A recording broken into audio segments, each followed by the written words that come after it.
Trump administration's abrupt Ukraine aid halt exposes internal discord.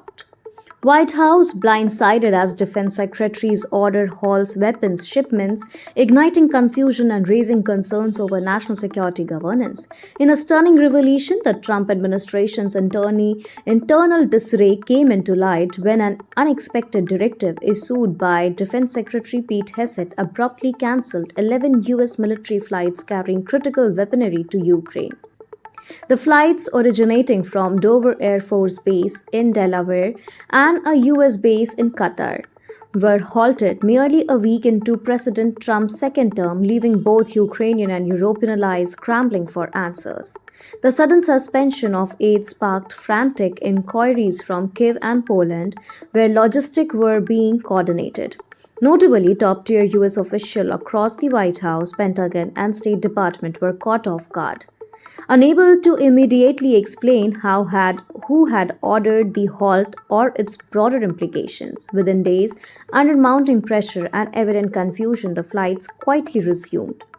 TRANSCOM records reviewed by Reuters attribute the verbal cancellation to Hegseth's offer transmitted via the Pentagon's joint staff.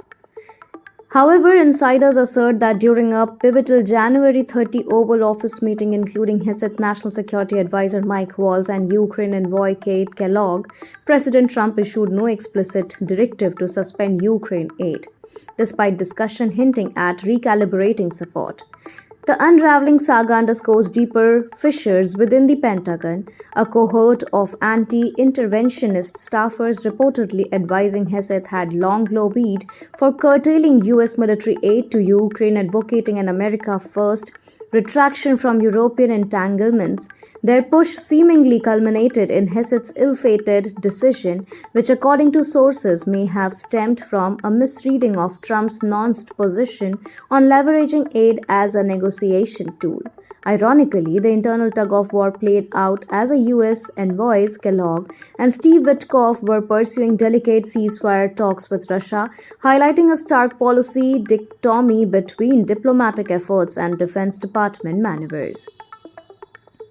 As the Biden-era approved shipment wind down, the Trump's policy recalibration inch forward, the February debacle stands as a stark reminder. In matters of international security, coherence and clarity at the highest level are not mere formalities. They are imperatives. With U.S.-Ukraine relations under the microscope and internal discord laid bare, the administration's next move will be critical in shaping both geopolitical dynamics in its own legacy.